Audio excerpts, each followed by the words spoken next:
Hello, TenZ back with another episode on comparing Valorant and CSGO, and today we're going to be talking about abilities versus utilities in CSGO and Valorant.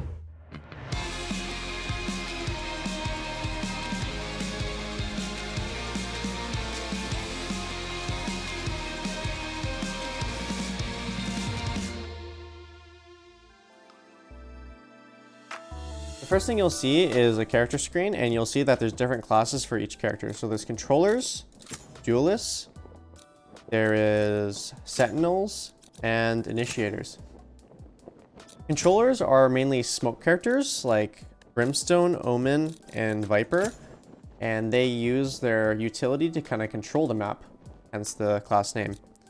Duelists are characters that have their kits mainly for fighting, such as Jett, Phoenix, and Raze. Sentinels are more support-like characters, such as Sage and Cypher.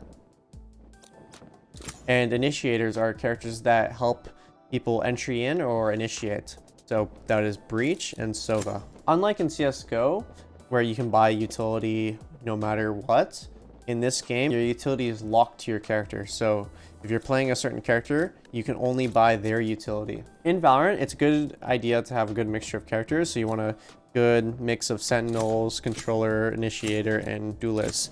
Because certain characters, they can't do certain things, such as Phoenix and Breach are the only characters that can flash. So you'd probably want at least one of them most of the time. And you want a Brimstone, Viper, or Omen, because those are only characters that can smoke. And these characters allow other characters to move around a lot more freely and take more control. I'd say characters that you'd want to learn first are most likely Brimstone, Sova, Cypher, and Sage, just because these characters right now have a lot of utility and they're very easy to use and capitalize their abilities. And for a fifth, I'd say Breach is a really strong one, just because his flashes and his utility is really good at clearing out rooms. So one of the difference with flashes in this game is the only two characters can flash are Breach and Phoenix. Breach's flashes can only go through walls. Blinding. So if you see right here that he can only shoot them from behind the walls, but they go a really long way. And a difference between flash in this game is it full whites your screen. Even if you get a little bit blind, it's going to full white you for a small amount of time. And with Phoenix, his flashes only curve around corners.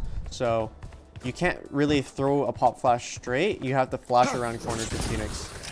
So the cool thing with the flashes in Counter-Strike is you're able to have a lot of freedom with them, and you're able to just send them anywhere you want. So let's say I want to throw one far, or I kind of want to right click a flash for a close angle. You're able to do that. Nades in Counter-Strike will blow up pretty fast after they've been thrown, whereas in Valorant, you'll hear the nade sound and you'll have plenty of time to run away before it explodes. For an example, Raze has her paint shells, which are her grenades, and when you throw this, you can hear it traveling through the air, and shortly after it hits the ground, it will detonate into 4 little explosives. Another form of grenade is on Breach, which is his aftershock, and you shoot it at a wall, and shortly after it'll detonate and deal damage to anybody, but it gives you time to run away from the wall because it notifies you. Next is Sova with his shock arrows, and the cool thing about Sova's arrows is that you can actually bounce them up to 2 times. So if you aim it at a wall and you bounce it, it will bounce off of each wall and then finally detonate at the end location. And you don't have to make it bounce or anything, but his arrows are really quiet compared to the other 2 abilities. And lastly, Raze has her blast pack, which is another form of grenade. And it is completely different than the rest because you can detonate it instantly and it makes barely any sound. And on top of that, you can use it to reposition. So you can use it to boost onto objects or whatever.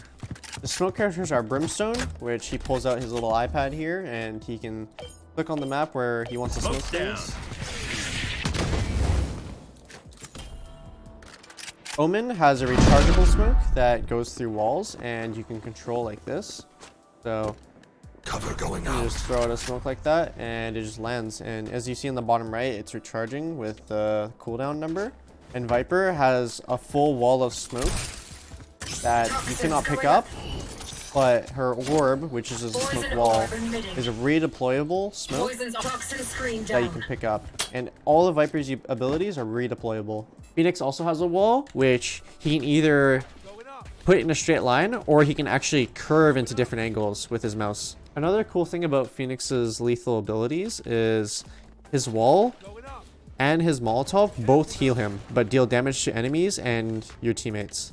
Speaking of healing abilities, Sage has a healing orb which she can cast on either a teammate or herself, which recharges every 35 seconds in a round. Sage's kit is very unique as she has a wall that completely shuts down an angle and enemies actually have to break through with their guns or their knives.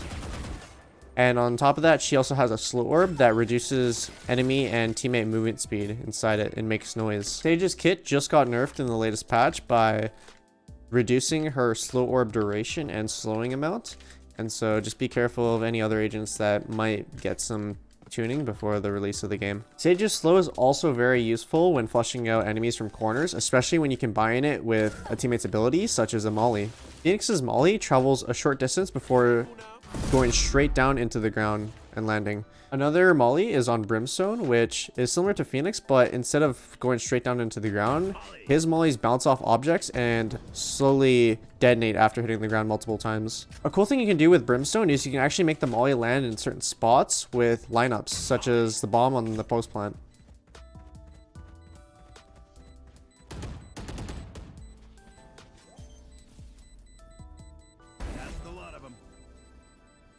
Viper's molly is also very useful in clearing out certain positions or post plants because her molly detonates only when it hits the ground. So if it hits off walls or anything and it bounces, it won't detonate at all.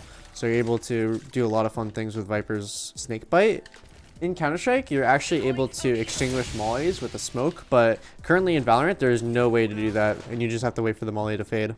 So a cool thing in Valorant is the information characters such as Sova and Cypher. So Cypher places down a camera that he can spot across the map, and you can tag enemies, which darts them and shows them through walls.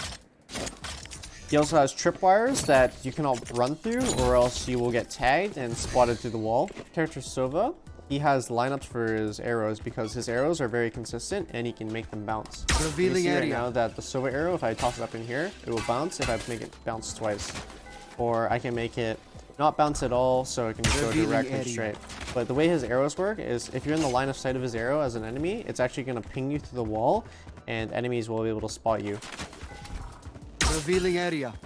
One of the cool things with Sova and Viper is they have lineups with them, so you can do consistent smokes or arrows. So let's say Revealing area. I have a lineup right here or something.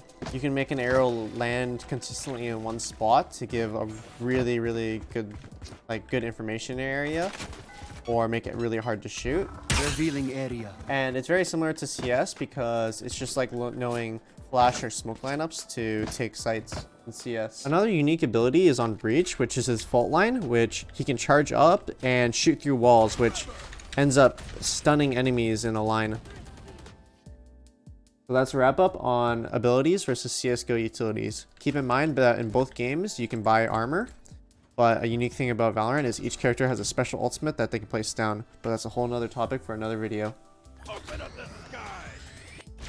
Thanks again, and I hope you enjoyed this episode about abilities. And if you haven't seen the gun comparison for Valorant and Counter-Strike, make sure to go check that out. And stay tuned for the next episode about movement.